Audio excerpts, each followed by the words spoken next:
You don't come. Welcome, oh. I beg, before we go begin this story, we go scatter your head. Make you do it in. Subscribe, sharp, sharp.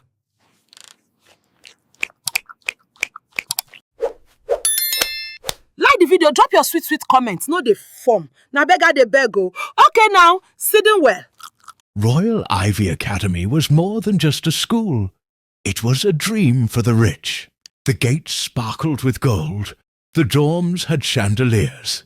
Even the school uniforms were custom-made by famous designers. The students? Children of billionaires, celebrities, and politicians. But that day, something unusual happened. A girl with worn-out shoes and a plain bag walked through the gates. Her name was Mabel. Mabel was the new cleaner's daughter. Her mother had just been hired to mop floors and scrub toilets in the diamond dorms, the most luxurious dorms in the school. Mabel didn't belong, but she had earned a scholarship through hard work. The principal allowed her to attend classes while her mother worked. Mabel tried to keep her head down. She knew students like these didn't like people like her. In class, whispers followed her. "Is that the janitor's kid?" Someone giggled. But before Mabel could feel too embarrassed, a voice spoke up.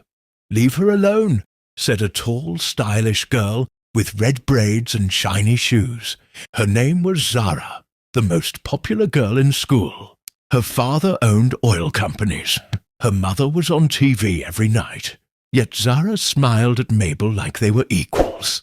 Mabel was surprised. "You can sit with me," Zara said kindly. That small invitation changed everything. Mabel stepped into a world she didn't understand, one filled with secrets, glitter, and lies, and she had no idea how much her life, and Zara's, was about to change. Something dark was waiting behind the golden walls of Royal Ivy. Mabel followed Zara through the sparkling hallways of Diamond Dorm like she was in a dream. Every room looked like a hotel suite. The girls had walk-in closets, personal chefs, and even gold-plated bathroom sinks. It was nothing like the small one-room flat Mabel shared with her mother behind the school compound. She felt like she didn't belong. But Zara didn't seem to care. As they entered Zara's room, Mabel gasped. The walls were pink and white, the chandelier glittered like stars, and fashion magazines were stacked on a glass table. Zara tossed her bag on a velvet chair and laughed. "You're staring like you've never seen a chandelier," she joked. Mabel smiled shyly. "I haven't, not this close." That night, Zara introduced Mabel to her group. 3 other girls who wore diamonds like candy and spoke like they were on reality TV. Sasha, the dramatic one, Lila, the gossip queen, and Tamara, who barely spoke but always watched. They eyed Mabel with fake smiles. "So, you live where?" Sasha asked, her voice dripping with sweetness. "With the staff?" Lila added with a smirk. Zara cut them off. "She's with me now," she said sharply. That was all it took. The girls backed off. But Mabel noticed something strange. How their smiles froze, how their eyes narrowed just slightly. Later that night, Mabel couldn't sleep. She lay on her tiny mattress in the staff quarters, staring at the ceiling. Zara had protected her, but for how long? This world was full of rules, and Mabel had already broken one just by existing. And deep inside the diamond dorms, the walls were listening. The next morning, Mabel found a note under her desk. It wasn't signed, it read, "You don't belong here. Stay in your place." Her hands shook as she read it. She glanced around the classroom. No one looked suspicious. Everyone laughed, gossiped, or typed on sleek tablets. She crumpled the note and stuffed it in her bag. At break, Zara found her behind the library. "What's wrong?" she asked. Mabel hesitated, then showed her the note. Zara's face darkened. "Ignore it," she said. "They're just jealous. You're smart, and you're with me. That scares people." Mabel nodded, but she couldn't shake the cold feeling in her chest. After class, Mabel helped her mother in the diamond dorm hallway. As they scrubbed the marble floor, a door creaked open. Lila appeared, staring down at them. "Oh," she said, "now you're scrubbing too." Her laugh echoed down the hallway. Mabel's mother said nothing, but Mabel's cheeks burned. Later that night, Zara called. "Don't let Lila get to you," she said. "She's fake." But Mabel wondered, what did Zara really think of her? Did she pity her, or did she really see her as a friend? The line between kindness and charity was starting to blur. On Monday, a new student arrived, Chris Adeni. Tall, confident and handsome, he walked into the room like he owned it. His father was a tech billionaire. Girls turned to stare, even Zara sat up straighter. But when Chris introduced himself, he smiled at Mabel.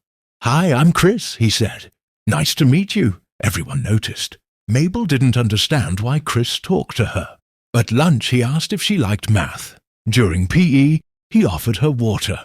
The girls in Zara's group whispered and giggled. "Maybe he has a thing for charity cases," Sasha snorted. Mabel tried to laugh it off, but it stung. Zara said nothing. She just watched, her lips tight, her eyes cold. One night, Mabel heard footsteps outside the cleaners' quarters. When she peeked out the window, two girls in school robes stood near the door. They whispered and dropped something. By the time Mabel opened the door, they were gone. On the floor was a small broken broom with a note tied to it. "Sweep your way out." Her hands clenched. Someone wanted her gone, but who? The next day, Mabel was called to the principal's office. "You were caught inside the diamond dorm after hours," he said. Mabel blinked. "But I wasn't." He showed her a blurry photo. It looked like her, but something was off. Her clothes were wrong. Zara stormed in. "That's not her." "Someone faked it," she shouted. The principal frowned. "One more mistake, and you're out." Mabel left shaking. Who would frame her? Zara invited Mabel to her room again. "Someone's playing dirty," she said. "I'll find out who." But as they spoke, Chris knocked. "Can I talk to Mabel?" he asked. Zara's smile faded. "Sure," she said. But her voice was tight. Chris led Mabel to the garden. "I know you're not like the others," he said softly. Mabel felt her heart thump. For the first time she smiled without fear.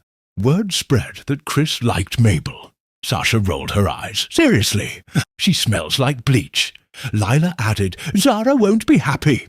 Zara said nothing in public, but her attitude changed. She was colder, distracted, and one day she didn't wait for Mabel after class. Something had shifted. The golden friendship was cracking. Zara's friends grew nastier. One afternoon, Mabel opened her locker and found red lipstick scrawled across her books. "Chris's maid." Laughter echoed behind her. She didn't cry. Instead, she ripped out the ruined pages and stuffed them in her bag. Later, Chris saw her reading torn notes. "Who did that?" he asked. Mabel shook her head. "It doesn't matter, but it did.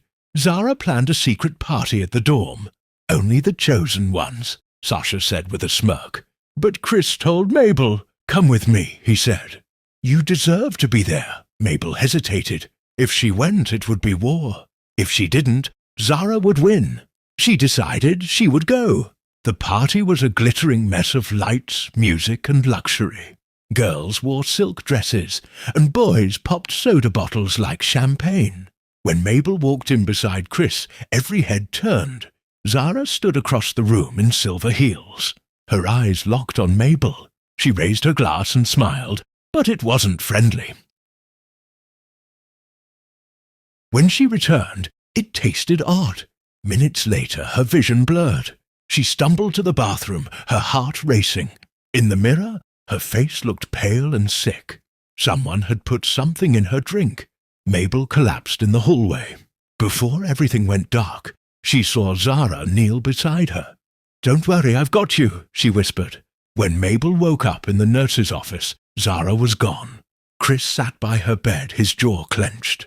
What happened at that party? Mabel didn't know what to believe anymore. Zara didn't speak to Mabel after the party. Her friends acted like Mabel didn't exist. Even in class, Zara avoided her eyes. It felt like losing something real. Or maybe something fake. Mabel couldn't tell. Chris said, "Zara's not who you think she is."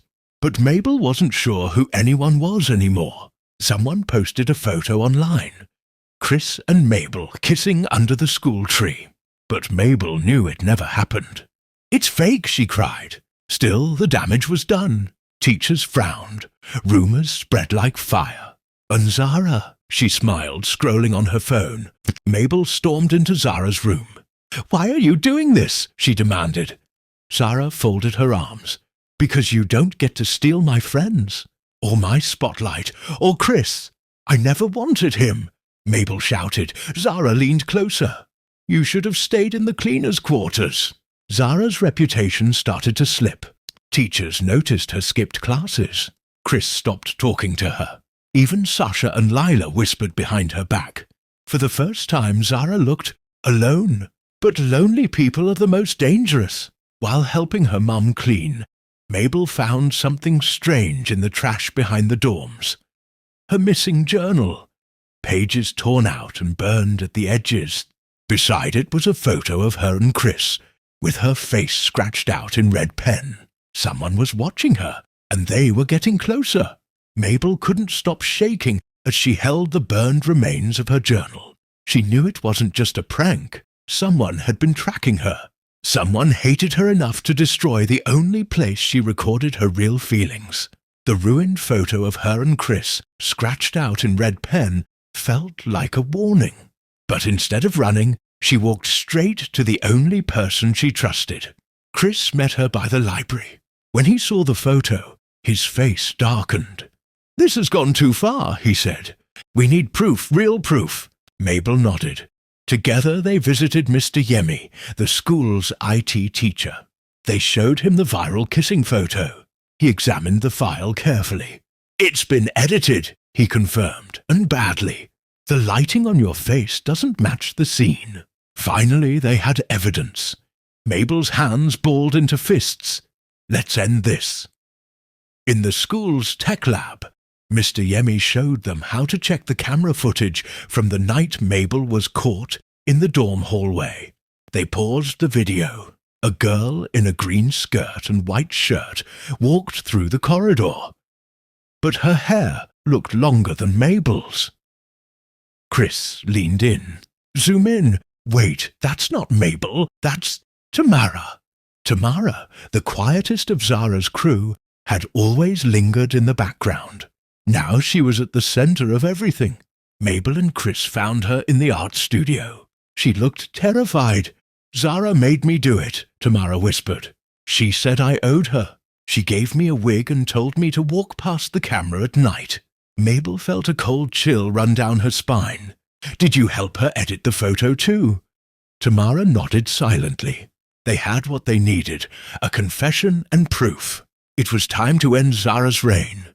The next morning, Royal Ivy buzzed with whispers. A surprise assembly had been called. Every student filed into the grand auditorium, unsure of what was happening. On stage, Mr. Yemi stood beside the principal. Chris stepped forward with a flash drive in his hand. On the giant screen, the real footage played. Tamara in a wig walking the hallway, Zara handing over the disguise, and a breakdown of how the kissing photo was fake. The room fell silent, gasps echoed. Students turned toward Zara, who sat frozen in her seat. Sasha and Lila slowly moved away from her. The principal spoke last.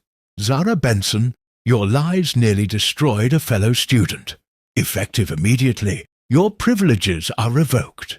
You will be transferred to the general dorms. If another offense occurs, you will be expelled." Zara's fall from grace was quiet and cold. She packed her glittery makeup and designer bags in silence. The golden lights of her diamond dorm room flickered as if mourning her departure. No one came to say goodbye. Even Sasha and Lila avoided her. Outside, a black car waited, not to take her home, but to the regular side of campus. Mabel stood by the balcony watching her go. She didn't smile, she didn't gloat. She just let the moment pass. Chris joined her. "It's over," he said softly. Mabel nodded, almost. That evening, Mabel helped her mother fold laundry in the staff quarters. But this time she wasn't hiding. She belonged here and everywhere. She had earned her place. A week later, Mabel opened her locker and found something new. A sticky note.